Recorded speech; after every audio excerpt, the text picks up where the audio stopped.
బోనాలు అంటే పురాతన కాలంలో కుండలతోనే సమర్పించేవారండి.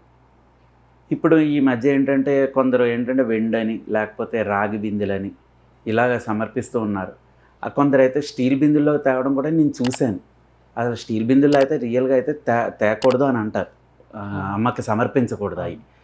అసలు కుండల పద్ధతిని ఎందుకు మీరు కంటిన్యూ చేయకుండా ఈ కొత్తగా ఈ బంగారు బోనం అని, వెండి బోనం అని, రజత బోనం అని, అంటే అదే రాగి బోనం అని ఇలా ఎందుకు ఈ ఈ పాత సాంప్రదాయాన్ని మనకి కంటిన్యూ చేసుకోవచ్చు కదా! ఇలా కొత్తగా ఎందుకు మార్చుకోవడం?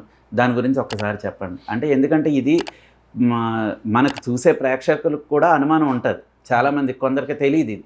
అందుకని వాళ్ళ తరపునే నేను అడుగుతున్నా. కుండ బోనం వద్దనేసి మీరు ఈ బోనాలు ఎందుకు పెడుతున్నారు ఇప్పుడు? రజత బోనం, బంగారు బోనం ఇయి. అయితే ముఖ్యంగా ఏందంటే కుండలనే ప్రాముఖ్యత ఎక్కువ ఉంటుంది. అయితే ఇప్పుడు కుమ్మరవాని దగ్గర నుంచి కుండ తెస్తారు, కుమ్మరోళ్ళ దగ్గర నుంచి కుండ తెస్తారు. ఇక వివిధ కులాల నుంచి ఒక్కొక్కటి అంటే ఇట్లా సేకరిస్తారనమాట. గౌన్లోళ్ళ ఇంటికా నుంచి ఏంటంటే ఘటం అంటారు, కళ్ళు సాక తెస్తారు. ఒక్కొక్క ఇంటి నుంచి ఒక్కొక్కటి తెస్తుంటారు అనమాట. అయితే ఇప్పుడు ఈ జనరేషన్ ఏంటంటే కుండలు ఇప్పుడు మనము అప్పటోళ్ళు ఏంటంటే లంక బిందెలు లెక్క ఎత్తుకొని బరువులు ఎత్తుకొని తిరిగేటోళ్ళు. ఇప్పుడు ఏంటంటే సెన్సిటివ్ అయిపోతారు. ఆడపిల్లలైనా సరే ఇప్పుడు లేటెస్ట్ మిక్సీలు వచ్చినాయి, గ్రైండర్లు వచ్చినాయి. అప్పుడు చేతితోటే అన్ని రుబ్బుకొని చేసుకొని అన్ని కట్టెల పొయ్యి పెట్టుకొని ఇప్పుడు ఏంటంటే సున్నితం అయిపోతారు అనమాట. ఇప్పుడు టెక్నాలజీ పెరుగుతున్న కొద్దీ జనరేషన్ కూడా మారిపోతుంది. ఇంకోటి ఏంటంటే కుండలు పట్టుకోవాలంటే కూడా భయపడుతున్నారు కొంతమంది. ఇప్పుడు చిన్న పిల్లలు, ఆడపిల్లలు ఉంటారు కదా, ఆడపిల్లలకే ఎత్తాలని కొంచెం ఉంటది సాంప్రదాయం అనమాట. ఆడపడుచులు అయితే ఇంకా చిన్న పిల్లలే కానీ ఎత్తుకుంటే పడిపోతే పగిలిపోతుందేమో, ఇంకా ఈ బిందెలు అయితే కొంచెం కంఫర్టబుల్గా ఉంటుంది కదా అని అట్లా చేస్తున్నారు. ఇక మేమైతే ఏంటంటే మేము కుండలలో కూడా చేస్తాము, లోహం వస్తువులతో కూడా చేస్తామన్నమాట.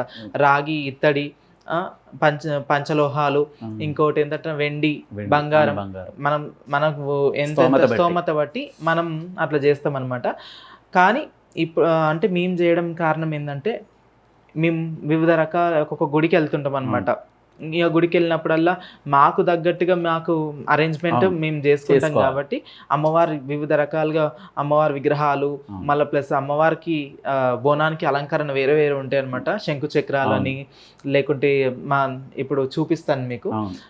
ఇట్లా అమ్మవారి అలంకరణలో మేము ఇట్లా చేసుకుంటాం అన్నమాట. ఇది వెండి రూపాలు, వెండితో తయారు చేసినాయి. ఇట్లా రూపాలు పెట్టుకుంటాం కాబట్టి కుండ అయితే మనకు సహకరించవు. అయితే ఇంకా ఇత్తడి, మళ్ళీ లేకుంటే రాగి బిందెలు మేము సెట్ చేసుకుంటాం అనమాట, లేకుంటే వెండి బిందెలు. ఇక మేమైతే వెండి రూపాలు ఇట్లా వివిధ రకాలుగా ఇట్లా అమ్మవారి అలంకరణలు అయినా సరే, ఇట్లా పాము రూపం అయినా సరే, ఇట్లా స్వస్తిక్, ఓంకారము అంటే ఒక్కొక్క సైడ్ ఒక్కొక్క లాగా ఉండడం, చుట్టుముట్టు ఉండడం కోసం ఇట్లా చేస్తామన్నమాట. అయితే అందుకోసం మేము రాగి బిందెలు, ఇత్తడి బిందెలు, లేకుంటే వెండి బిందెలు అట్లా యూజ్ చేస్తాం. బంగారు బిందెలు అంటే తక్కువ. ఇప్పుడు ఏంటంటే గుడి తరఫు నుంచి అంటే కమిటీ తరఫు నుంచి వాళ్ళ ఒకటి బంగారు బోనం ఉంది సిటీలో. బంగారు బోనం అంటే తక్కువ, వెండి బోనాలు అంటే చేస్తాం.